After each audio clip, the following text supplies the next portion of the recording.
আসসালামু আলাইকুম রহমতুল্লাহ।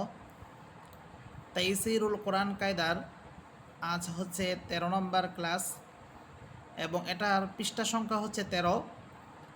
আমরা এই পৃষ্ঠা শুরু করার পূর্বেই, আজকের ক্লাস শুরু করার পূর্বে আমরা বিগত দিনগুলোতে আমরা কি কি পড়েছিলাম সেই বিষয় নিয়ে একটু আলোচনা করি।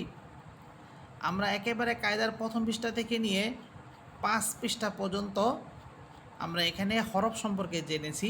এখানে দেখতে পাচ্ছেন প্রত্যেকটা হরফের প্রথমে আমরা পূর্ণ রূপ জেনেছি, এরপর আমরা প্রত্যেকটা হরফের আংশিক রূপ এবং হরফগুলো শব্দের শুরুতে আসলে কীরকম তার রূপ হবে, শব্দের মাঝে আসলে কীরকম হবে এবং শব্দের শেষে আসলে কেমন হবে, এই বিষয় সম্পর্কে আমরা জেনেছি। এরপর 6 নম্বর পৃষ্ঠা থেকে আমাদের শুরু হয়েছে হরকতের আলোচনা। এক সবর এক্সের এক পেশকে হরকত বলা হয় এবং হরকতের উচ্চারণ তাড়াতাড়ি করিতে হয়। এখানে আমরা এক সবর এর 6 নম্বর পৃষ্ঠা শিখেছি। 7 নম্বর পৃষ্ঠায় আমরা শিখেছি এক জের এবং 8 নম্বর পৃষ্ঠায় শিখেছি এক পেশ এবং এই হরকত নিয়ে 9 নম্বর পৃষ্ঠায়ও আলোচনা ছিল, অনেক বিশদ এখানে আলোচনা ছিল, আমরা এগুলো জেনেছি।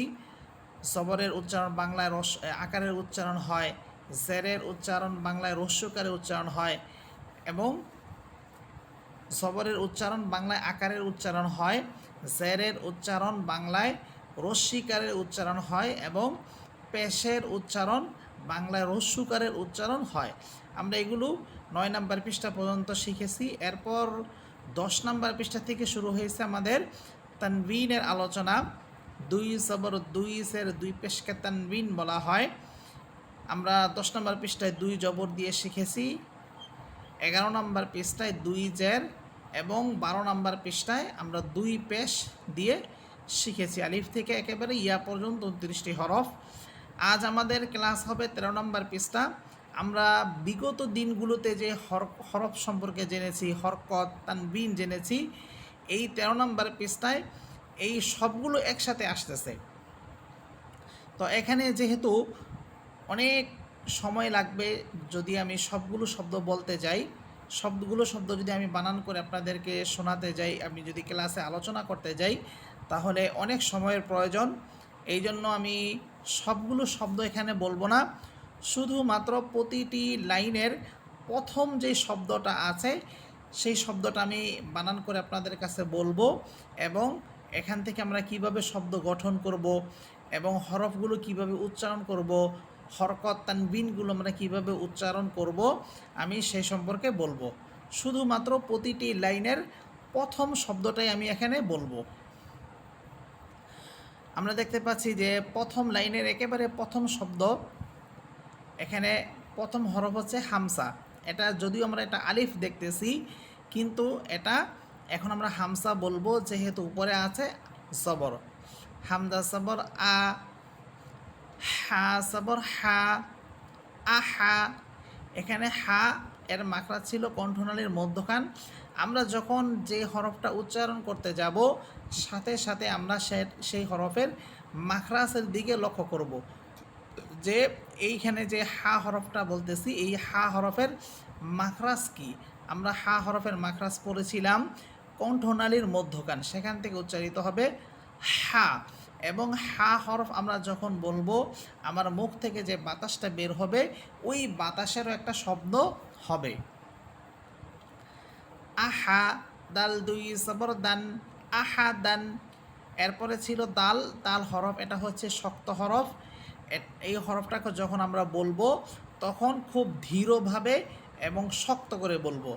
দাল দুই সবর দান, আহা দান। এরপরে শব্দ আইন সবর আ। এখানে আইন এবং হা এই দুইটা হরফের মাখরাজ একই ছিল, অর্থাৎ কণ্ঠনালীর মধ্যখান। আইন সবর আ, আইনের উপরে এখানে আছে জবর। আমরা জানি যে জবর বলার সময় মুখ একেবারে খুলে স্পষ্ট করে বলতে হবে। আইন সবর আ, মিম সবর মা, আমা, দাল দুই সের দিন, আমা দিন। এখানে লাস্ট হরফ হচ্ছে দাল। দাল এটা একটা হচ্ছে শক্ত হরফ, আর দাল হরফের নিচে যেহেতু জের দেওয়া আছে, দুই জের তানবিন, আর আমরা জানি জেরের উচ্চারণ ঠোঁট ডানে বামে দুদিকে ছড়িয়ে বললে জেরের উচ্চারণটি স্পষ্ট হয় এবং উচ্চারণ করতেও আমাদের জন্য সহজ হয়।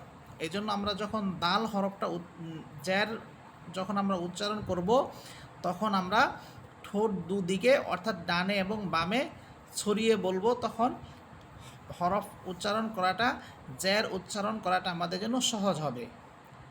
দাল দুই সের দিন আমাদিন। এরপরে শব্দ দেখেন জা পেশ জু, বা পেশ বু, জুবু। এখানে প্রথম হরফ হচ্ছে জা। জা হরফের আমরা মাখরাজ পড়েছিলাম জিহ্বার আগা সামনের নিচের দুই দাঁতের আগা ও পেটের সাথে লেগে, অর্থাৎ দুই দাঁতের আগার সাথে লাগবে এবং দুই দাঁতের পেট বলতে মাঝখান বোঝানো হয়েছে, দালের মাঝে। এখান থেকে তিনটা হরফ উচ্চারিত হয়, সদ, সিন, জা। তো এখানে আছে জা হরফ। দ্বিতীয় বিষয় হইতেছে জা হরফের আমরা যে সিফাত পড়েছিলাম সেটা ছিল, একটা হচ্ছে যে জা হরফ এটা চিকুন হরফ, এটা মোটা হবে না। দ্বিতীয় সিফাত ছিল যে জা হরফটা চড়ুই পাখির মতো আওয়াজ হবে, ঝিঝি পোকার মতো আওয়াজ হবে। এবং এখানে জা হরফের উপরে যেহেতু পেশ দেওয়া আছে, আর আমরা জানি পেশের উচ্চারণ বাংলায় রস্যুকারের উচ্চারণ হয়, এবং পেশ বলার সময় আমরা যদি দুই ঠোঁট গোল করে বলি তখন পেশ উচ্চারণ করাটা আমাদের জন্য সহজ হবে। জা পেশ জু, বা পেশ বু। এখানে বায়ের উপরও আছে পেশ, ঠোঁট গোল করে বলতে হবে। এবং বা হচ্ছে শক্ত হরফ। এখানে বা যখন আমরা বলবো খুব ধীরভাবে বলবো। আমি যেমন প্রতিটি হরফ উচ্চারণ করার সময় সব দিকে খেয়াল করতেছি, এই হরফের মাখরাজ কী, এই হরফের সিফাত কী, এবং জবর জের পেশ থাকলে তার উচ্চারণটা কিভাবে করতে হবে।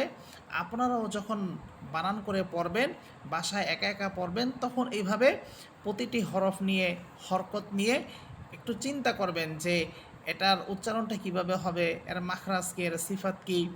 ঠিক আছে, এইভাবে যখন আমরা প্রতিটি হরফ প্রতিটি শব্দ উচ্চারণ করব তখন আমাদের পড়াগুলো সহি হবে। আচ্ছা, জা পেশ জু, বা পেশ বু, জুবু। র দুই সের রিন, জুবু রিন। এরপরে শব্দ মিম সাবর মা, র সাবর র, মা র। এখানে মিমের উপরে আছে জবর, এরপর র হরফের উপরেও আছে জবর। কিন্তু আমরা জানি জবরের উচ্চারণ বাংলায় আকারের উচ্চারণ হয়, কিন্তু যেহেতু র এখানে মোটা হবে এই জন্য আমরা র হরফের আকার উচ্চারণ করব না, বরং আকার ছাড়া বলবো। র জবর র, মা র। দ দুই পেশ দুন, মা র দুন। এখানে আমি র হরফ আকার ছাড়া বলতেছি, মা র দুন। এরপরে শব্দ কফ জবর ক। কফের মাখরাজ ছিল জিহ্বার গোড়া, তার বরাবর উপরের তালুর সাথে লেগে দুই নক্তাওয়ালা কফ। সাথে সাথে এটা হচ্ছে মাখরাজ। এরপর আমরা সিফাত নিয়ে আলোচনা করব যে কফ হরফ এটা মোটা হরফ, কফ হরফ এটা শক্ত হরফ। তাহলে আমরা কফ হরফের ক্ষেত্রে আমরা দুইটা সিফাত পেলাম, একটা হচ্ছে শক্ত, আরেকটি হচ্ছে মোটা। এবং উপরে আমরা দেখতেছি জবর দেওয়া আছে। এখন আমরা জবরের উচ্চারণ করব আকার দিয়ে, কিন্তু যেহেতু কফ এটা মোটা হরফ এই জন্য আমরা আকারের উচ্চারণ করব না, আকার ছাড়া বলবো। যেমন কফ জবর ক, কফ জবর কা বলা যাবে না, বরং এখানে বলতে হবে কফ জবর ক। সিন জবর সা, কসা। মিম দুই পেশ মুন, কসা মুন। এরপরে শব্দ হা জবর হা, সিন জবর সা, হাসা। নুন জবর না, হাসানা। তা দুই পেশ তুন, হাসানা তুন। এখানে আমরা যে তাটা দেখতেছি এই তাটা হচ্ছে গোলতা। আমরা এর আগেও আমরা গোলতা সম্পর্কে জেনেছি, এখান থেকেও আমরা গোলতা সম্পর্কে জেনে নিই যে আমরা তা পড়তেছি দুটি, একটা হচ্ছে লম্বা তা আরেকটি হচ্ছে গোলতা। লম্বাতা যেটা সেটা হচ্ছে এই বায়ের মতো দেখতে, উপরে দুইটা নোক্তা থাকবে এবং সেটা হচ্ছে বায়ের মতো দেখতে।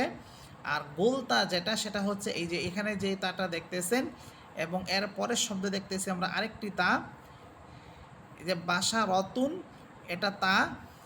এরকমভাবে এই যে দেখেন এখানে এই লাইনের মধ্যে প্রতিটি শব্দের শেষেই যে তা ব্যবহার করা হয়েছে এটা হচ্ছে গুলতা। এখানে আমরা শুধু গুলতায়ের পরিচয় সম্পর্কে জানবো, অর্থাৎ গুলতা দেখতে কেমন, এর ধরন কেমন, শুধু এটা জানবো, কিন্তু এর ব্যবহার আমরা পরবর্তীতে জানবো। এখন এটা ব্যবহার আমরা শিখব না, পরে আমরা এর ব্যবহার শিখব। এখান থেকে শুধু আমরা গুলতায়ের পরিচয়টা জানলাম যে গুলতা দেখতে এমন হয়। তাহলে এই শব্দটা ছিল হাসানাতুন। এরপরের শব্দ বা সবর বা, র সবর র। এখানেও র মোটা হরফ, এই জন্য আমি আকার ছাড়া পড়তেছি। বা র, কাফ সবর কা, বা র কা, তা দুই পেশ তুন, বা র কা তুন। এরপরে শব্দ বাসের বি, কফ সবর ক, এটাও মোটা হরফ আকার ছাড়া। বি ক, দাল সবর দা, বি ক দা, র দুই সের রিন, বি ক দা রিন।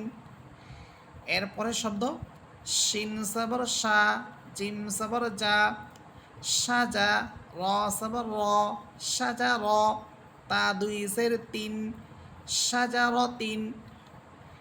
এবং সর্বশেষ লাইনের প্রথম শব্দ বদ পেশ দু, হা দুই সবর হান, দু হান। আচ্ছা, তাহলে আমি 13 নম্বর পৃষ্ঠার প্রতিটি লাইনের প্রথম শব্দগুলো আপনাদের সামনে বললাম। আশা করি সবাই বুঝতে পেরেছেন। এখন আমরা চলে যাব মাখরাজে। আজ আমরা 13 নম্বর ক্লাসে 13 নম্বর মাখরাজ পড়ব। এখানে আমরা মাখরাজটি দেখতে পাচ্ছি।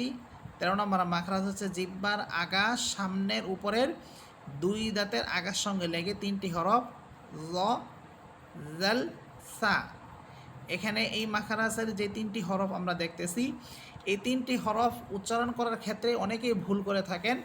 সেটা হচ্ছে প্রথমে হচ্ছে জ, এটাকে অনেকে জোয়া বলেন, এটা ভুল, বরং হরফটি হবে জ।